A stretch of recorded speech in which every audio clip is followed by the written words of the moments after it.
Eater of Elders, flagship of world, and the second most popular monster to date, Nergigante was certainly made to be a big deal, and his dietary habits, fight, and methods of reproduction definitely make him so. So let's explore in greater detail.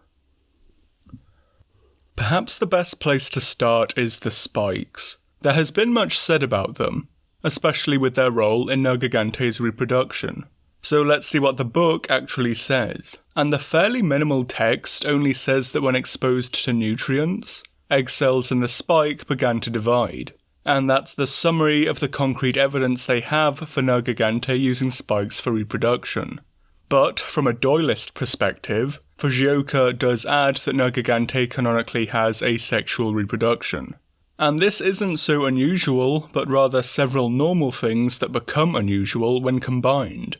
Having runaway reproductive organs is seen in other animals too, and the Argonaut octopus has a detachable hectocotylus that can stay with the female for prolonged periods until its mating time. Rather, it's the fact that Nergigante does this in an asexual fashion without a partner. But, as said, it does seem that it can't just deposit spines anywhere, and have them grow into clones of itself. They have to be exposed to a major nutrient store for growth to begin. And stabbing your genetic material into something also isn't unheard of. Many species reproduce in a process known as traumatic insemination.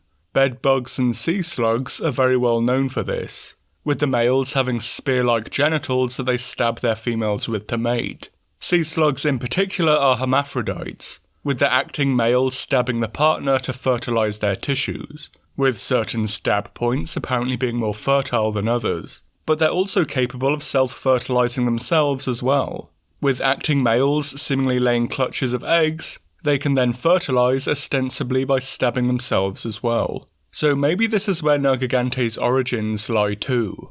Originally, the belligerent dragons would violently wrestle, with the winner implanting spines in the loser to inseminate them for sexual reproduction. As time passed, this eventually turned into self-fertilisation, and the asexual reproduction Nergigante is known for today.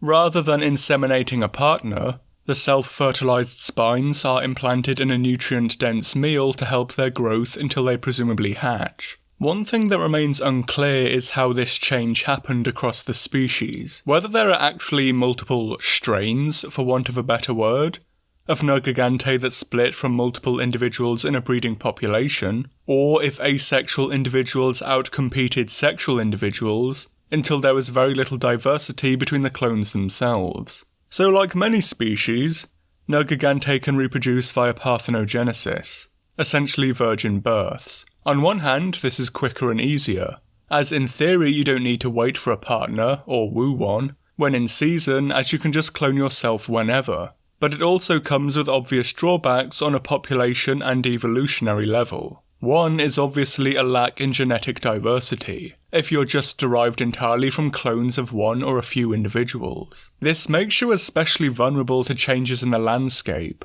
and outbreaks of disease too. Considering with a curio we now know elders aren't immune to all pathogens that can affect wyverns too, Nergigante may be especially at risk of such outbreaks that could threaten to wipe out the population. And Nergigante may deal with this by not dealing with it. If they're constantly leaving spikes everywhere, then even if a small portion of these develop successfully into adults, then the species may effectively have future reserves of themselves banked and ready to recover after catastrophic events that may wipe out an adult population.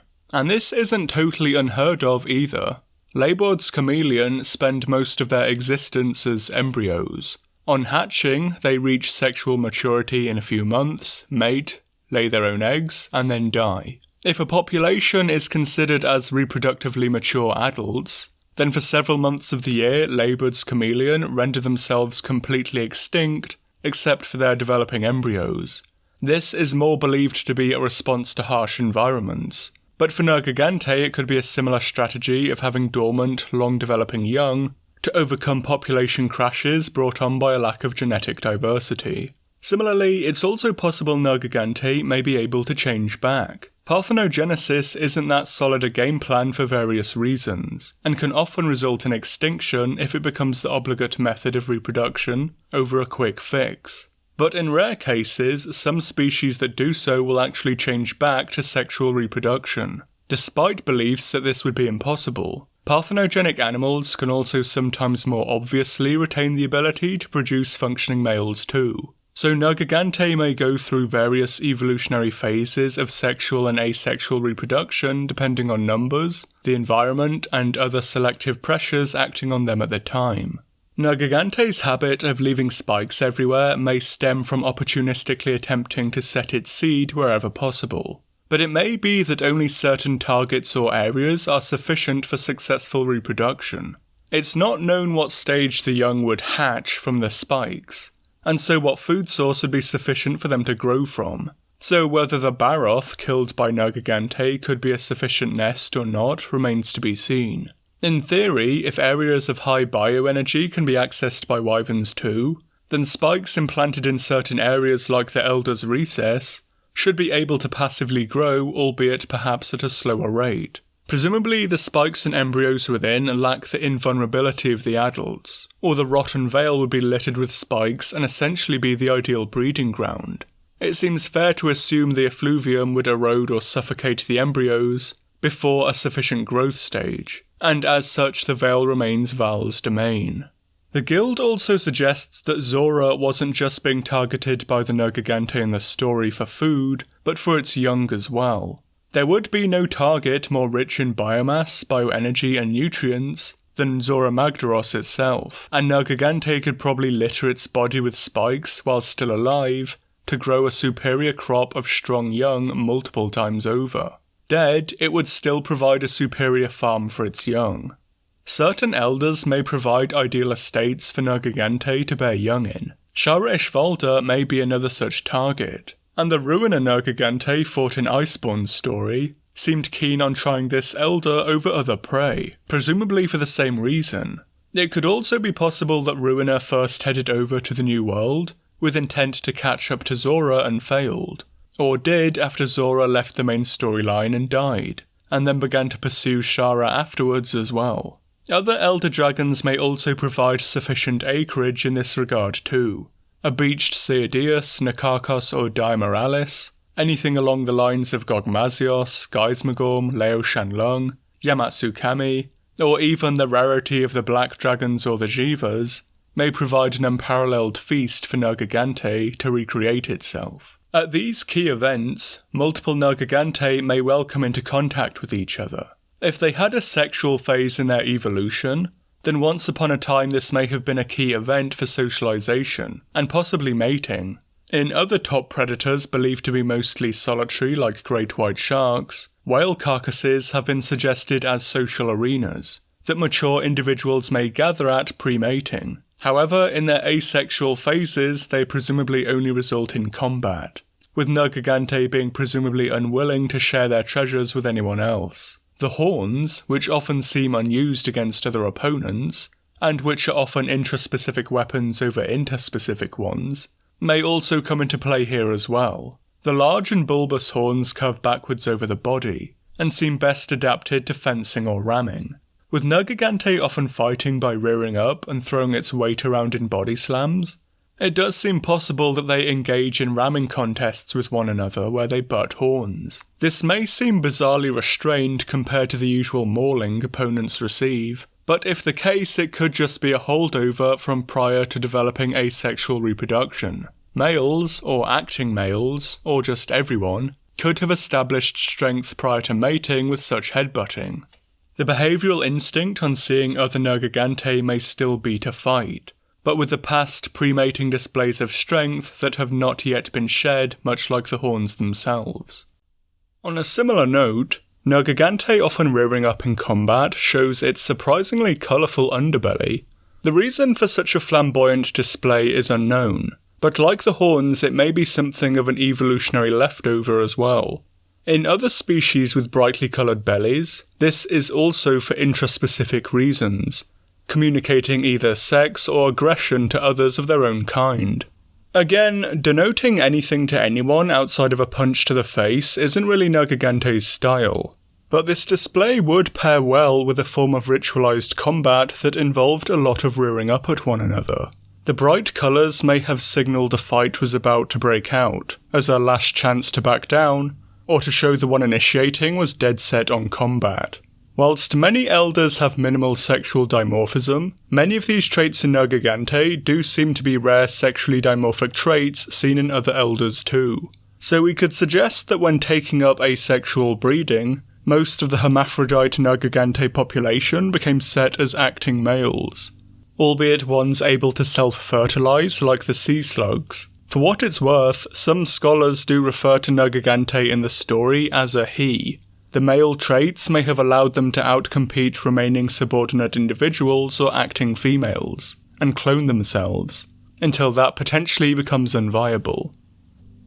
The spikes, despite much fan speculation, appear to have a minimal role in subjugating prey. Instances of conflict against other elder dragons, and flying wyverns, brute wyverns, and fanged beasts, all show Nergigante tend to rear up and grapple opponents with the spike-free ventral surfaces in contact with the opponent, with Nergigante only once using them offensively when it took down the wounded Shara Ishvalda. But it is eating other elder dragons that makes Nergigante so famous, although it isn't exclusively elders it lives off. Nergigante is a rare carnivorous elder, and will opportunistically take any monster it can overpower as food, but whilst showing a clear preference for elders. This crucial difference seems to be akin to the difference between starvation and malnourishment. One is from an overall deficit in caloric energetic intake needed to continue life, and the other is a lack of key nutrients and minerals needed for body processes, so one can still die of malnourishment on a full stomach. Any faunal life may suffice for Nergigante to keep starvation at bay, but it requires other elder dragons for key properties to prevent malnutrition from its expensive spike growth. And this is often a key reason for taking dangerous prey, of which other elders certainly are. Sometimes predators will risk their lives preferentially selecting for potentially lethal game, because it has qualities they need other prey items don't. In a similar vein, male lions will often select for Cape buffalo, their most dangerous prey item, because only buffalo have enough meat to keep a coalition fed, healthy and growing for a minimal amount of hunts. For Nergigante, it's the bioenergy. Presumably a single feeding event to satiation is enough to last a Nergigante for a while, considering with the apparently low numbers of elders, feeding exclusively on them for bioenergy and calories would be unsustainable for their populations. Some have theorised that Nergigante only takes elders weakened by the migration of the elder crossing, or ones entering senescence, and whilst these may be cropped disproportionately due to being easier to catch, a general rule many predators follow, in areas like the recess it seems elders can quickly recuperate to regain full strength again. It seems there's a resident population of Kushala Daora too, and as said last time, the fire lions will also breed in the New World as well. So clearly there's a comparative abundance of prey in the New World, and much of it likely being elders in good condition too. Rather, Nergigante may rely on the elder crossing because prey can be reliably intercepted, and essentially always found at that time. Nergigante apparently evolved in the Old World, and only comes over for the elder crossings when it can reliably track its normally elusive prey. In recent crossings, it seems Nergigante may have developed migratory coupling, when predators follow their prey and essentially migrate alongside them. This can result in top-down effects on ecosystems, which is seen when Nergigante's presence upsets the other elders, and causes them to flee the recess. It's unclear how often this happens, as whilst Nergigante have been recorded hunting elders in past crossings, the elder displacement out of the recess doesn't seem to be regarded as normal. The curious impacts of Xeno'jiva, believed to be responsible for the more and greater elder crossings, may have prompted this behavioural change in Nergigante, and thus the chaotic top-down effects of elder displacement too. Competitively, this carnivorous diet means Nergigante has little overlap with most other elders, and much more with predatory wyverns, and this may well explain some of the hostile interactions it's seen to have in-game. Deviljho and Basiljuice are both seen to fight with it, and as large dominant carnivores that would both be successful scavengers and kleptoparasites, they may well contest Nergigante at both its own kills, and the rare instances of giant elders dying too, as well as viewing each other as potential prey as well. This also applies to Rajang, but there is some competitive overlap here as well. If Nergigante will preferentially eat Kirin, as it will any other elder, then it's taking an important and rare resource Rajang need. There is some similarity in that both need elder dragons to sustain their unusual abilities, although there is more pressure on Rajang as it can only attain what it needs from one species. It's in a Rajang's best interest to try and displace Nergigante, so it can hopefully keep Kirin in the area to itself, and also not have to travel further to find them if Kirin react to Nergigante similarly to other elders. So there is an element of intrigued predation here as well, when Nergigante tries to capture a Rajang. It could also be that Rajang that have eaten Kirin horns could have some of the bioenergy needed found in other elders too. Not that other elders can't give as good as they get though, with many individuals providing at least some resistance in frontal combat. On top of this, many unusual elder abilities may also be to kill Nergigante in its crib, literally. The flame auras and dander of the fire lions, Chameleos's poison, Namael's effects on the local humidity and electricity, Velkana's frostiness. These often needless abilities may be to kill Nergigante's spikes before they can grow into an adult monster. Ostensibly, the spikes are nowhere near as resilient as the parents, and can be destroyed with just blunt force trauma too. But the assorted auras and localized effects could be to clear out an area of the spikes, much as aggressive prey will kill ultricial young of their predators. Another potential leg up Nergigante may have over other elders could be its mutation rate. The spikes of Ruiner, known technically as iron spikes, are harder, sharper and more durable, which is apparently due to a mutation in that specimen of Nergigante. On one hand, it could be that every Nergigante is a latent Ruiner waiting to transform if they all descended from similar genetic stock. Or it could be that in response to its asexual reproduction phase, Nergigante have frequent mutations in the regenerative tissues of their spines that also function as their reproductive areas too. In Ruiner itself, this may also represent a form of terminal investment, essentially the behavioural or physiological changes that occur when animals enter senescence, and drastically increase their actions for successful reproductive output, doing so with behaviours that can sometimes become risky, as each brood is viewed potentially as their last. Ruiners are typically old individuals, and the iron spikes aren't just normal regrowths, but also occur as it feels its life may be threatened, to the point of even deliberately breaking the first crop of spikes to regrow iron spikes instead. The advantages of this are that it gives it better armaments against opponents, and that the reproductive spikes will be tougher and more durable too.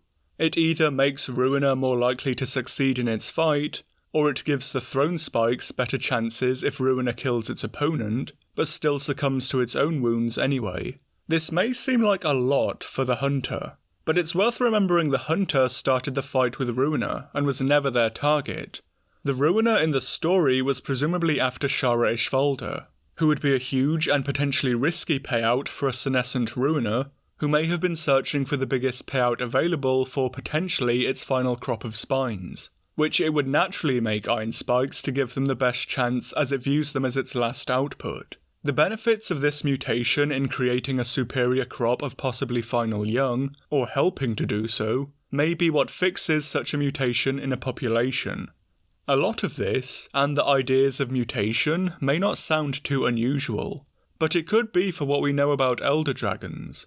Mutations are rare, and alternate forms they take are much more often brought on by environmental stimuli like risen elders, over much variation in the actual base dragon. As very long-lived animals with slow life histories that have been around for millennia, it wouldn't be surprising that, like with other beings with these traits, they had very slow rates of mutation. Whilst this isn't bad per se, it does mean you can struggle to adjust to changing conditions. It's tempting to say elders are the changing conditions, or that they make them, but this clearly isn't true outside of a minor role, as many of them have clear preferences in their biotic and abiotic surroundings that they can't just recreate in any environment on a whim. But this isn't all elders. and elders aren't a monolith. Shagaru Magala may reproduce via spores, but this action still produces a lot of potential offspring, even if only a small handful take a long time to mature. So long as Shagaru is continually reproducing though, it can maintain a fairly constant flow of offspring over its lifetime. So it seems certain elders, through direct interactions, higher fecundity, and differing life history traits, may have a competitive leg up on others of their kind, and wyverns and other beasts may only increase this pressure too. Increasing discoveries show either species, subspecies, or individual forms that can rival and directly dominate, even predate elders too. Most wyverns are much more fecund and with faster life history traits than any elder, and yet are capable of matching elders directly in hostile interactions. They can easily replace their numbers should they lose, which they increasingly don't, yet many elders seemingly can't say the same. Caught ultimately fighting a war on two fronts against opponents of equal strength, but who are better able to replenish their troops, some elders may have a bleak evolutionary future. And this isn't unusual. When talking about competition and certain families replacing others, the rivals can often come from within. 2 waves of tyrannosaurs colonized North America, with the second wave outcompeting the first and then giving rise to Tyrannosaurus. The Borophagine canids, after displacing the Hesperocyanid canids, were themselves pushed out by other carnivores, but especially modern cursorial canids. Some elders may just be able to roll with the punches better, as well as landing them. So now is as good a time as any to say my videos aren't canon. This is all just out-of-universe speculation, so on and so forth. But in regards to that final point, before we move on to discussing Nerg itself, I think it's worth a talk about elders as a whole, and how the different directors do them and how it's changed. And I don't hate elders, despite the allegations, but with that said, if you take a lot of their lore at face value, it's very, very hard to view them as successful and evolutionary sound species, and not ones essentially living on borrowed time. The original 3 of Kirin, Laoshan and Fatalis were inaccessible without online play, and so a fair chunk never wound up even seeing them in 1st gen, but they essentially played a role chiefly in the endgame of 1st gen, with Fatalis being the final boss, and the other 2 typically coming after most of the wyverns. But the DOS elders were more accessible, and apparently people didn't take very well to them in the Japanese fanbase at the time, apparently being viewed as too hard and poorly fitting with the game. But it does seem Fujioka took said comments to heart, and he was made very aware of the reception to DOS. 3rd gen, then, didn't have any new jobber elders, only endgame final bosses in Seideus, Amatsu and Diamorales. Presumably, Fujioka took it that people didn't mind elders being far removed as endgame bosses, and that role in the game gave them some refuge as more fantastical monsters. In 4th gen, Gore and Shagaru are still as or even more impactful, but are so in a much more grounded and natural way, that does feel more congruent with Monster Hunter's world. They don't have their unexplained auras or vague weather effects. Spreading dragon rabies is a much more fitting way of ecological disruption than Kush and Tio's forms of elder weather, which, even if not that lethal, are just generally unexplainable even in universe, and sort of broken from a world-building perspective that being able to single-handedly cause a heatwave is a level of energetic output that vastly exceeds anything Fatalis can do. It's always just been very vague, maybe deliberately so, and that's never quite gelled even if elders are meant to be different. The new jobber elders of 4th gen had a clear attempt to ground them in comparison with 2nd gen. Further on in 5th gen, Nerg still has extreme abilities in his regeneration, but has shrugged off such forms of elder weather. Val arguably has it, but in a much more refreshing and original way, in that he tends to the veil and keeps everything in balance, instead of blowing it up for no reason. So again, elders are still recognisable in their role as elders, but there are more attempts to ground them in mainline games now. Different developers also have different ways of doing things too. Ichinose doesn't actually seem all that keen on the lower elders. All elders he's made have been endgame final bosses, and it seems he thinks elders should be effectively gods or not at all, whereas Ichihara is the one muddying the waters in general, and created Valstrax, Velkhana and Namael, who can feel much more akin to the DOS elders, and the things about them Fujioka was perhaps trying to avoid.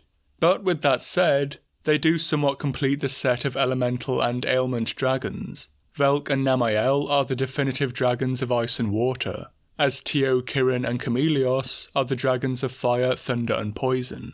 With his debut in Sunbreak, Suzuki made Malzeno be apparently regarded as an absolute legend by Elgato, and despite being fantastical in moveset, he's similarly more grounded than the DOS or Ichihara's elders with his overall lore.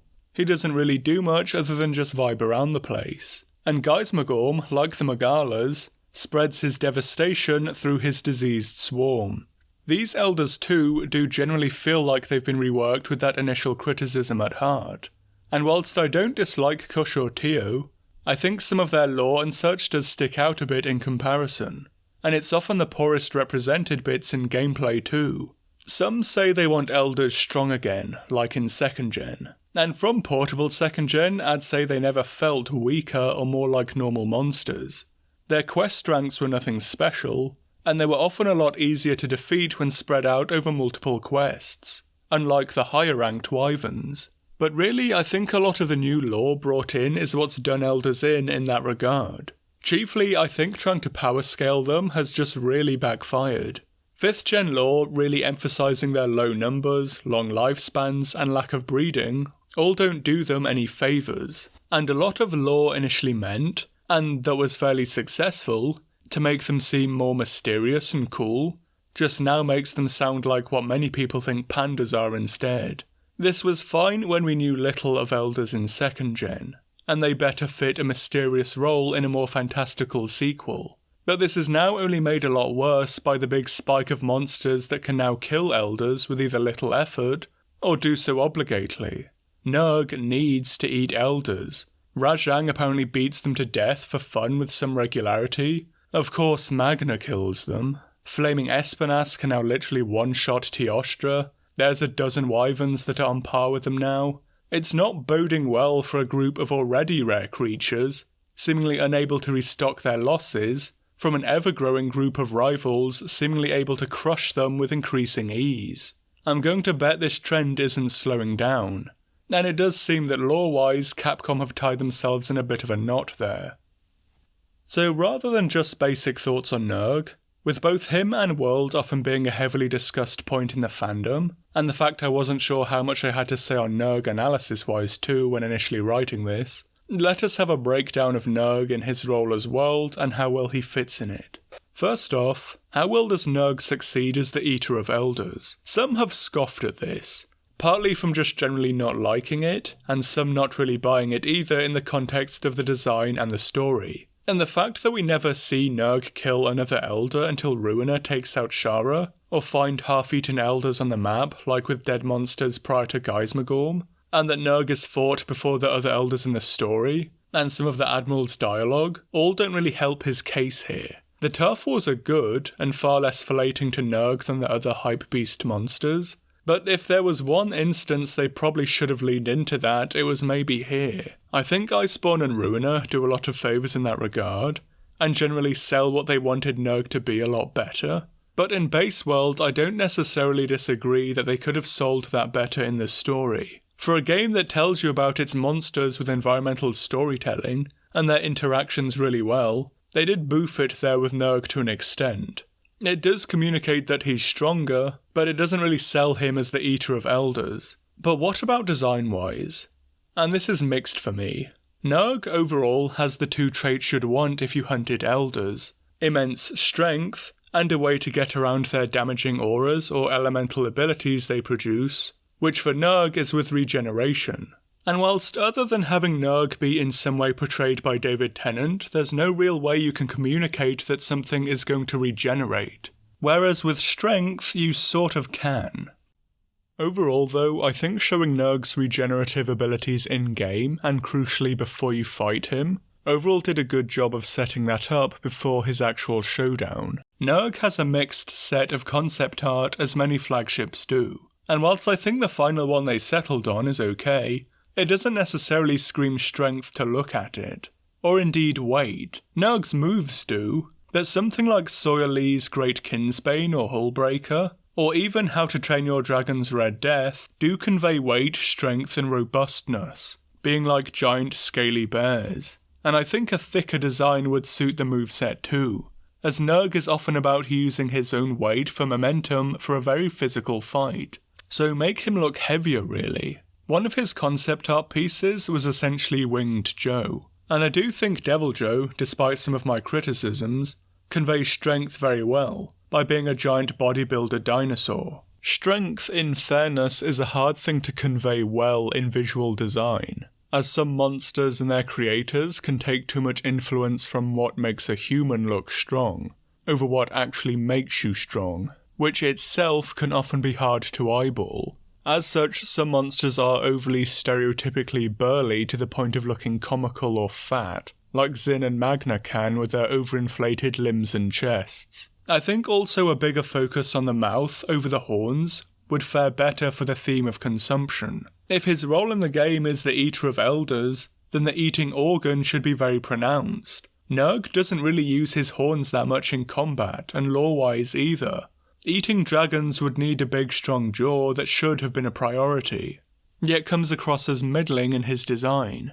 But of course, Nerg also has the major theme of death and rebirth, with his spines, which was apparently one theme of World. So how does he do as a flagship? And I'd say fairly well. Nerg is probably second to Gore in the amount of direct story involvement for a flagship.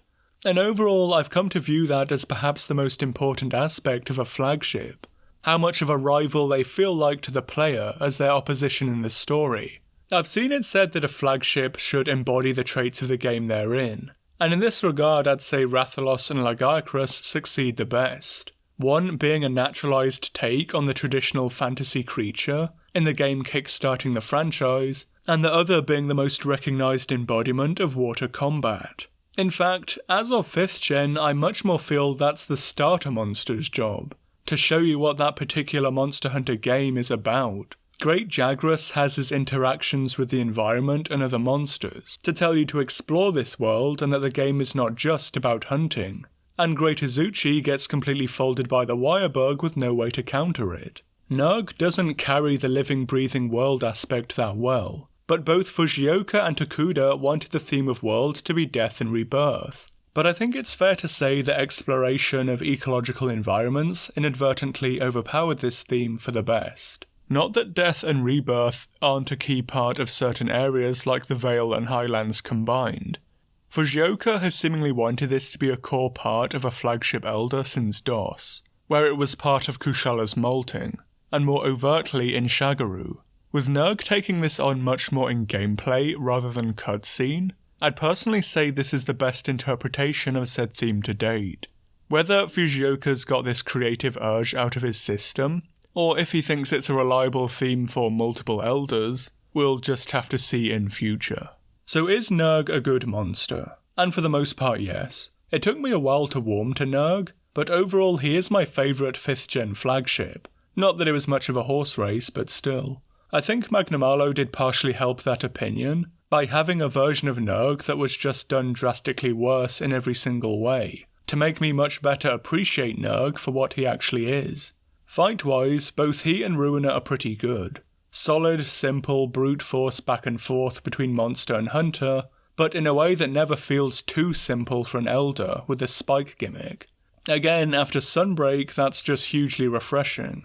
A fight without beam wars and glowing orbs flying everywhere. I think Nerg is also what I'd want the best form of Espinas to be too.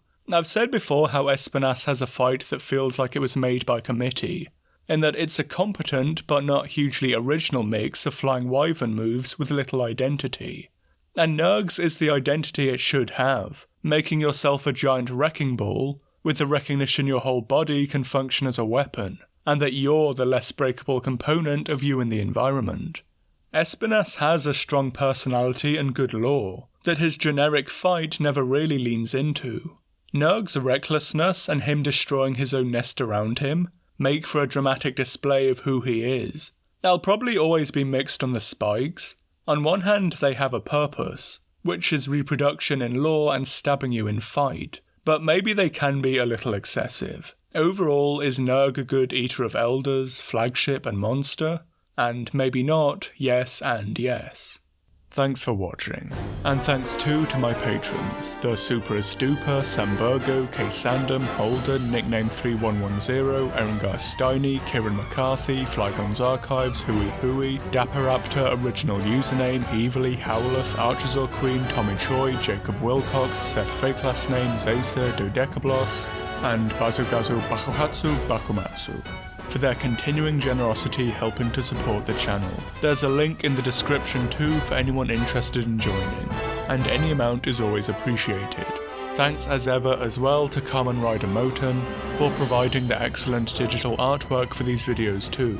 Be sure to follow them on their assorted social media for more original art pieces not featured, as well as to commission your own too. Thanks too to I Am the Kaiju King for the Nergigante skull. For more skulls, more original artwork, and plenty of his own relevant theorizing regarding Nerg 2, be sure to follow him on his Tumblr, with the link provided below.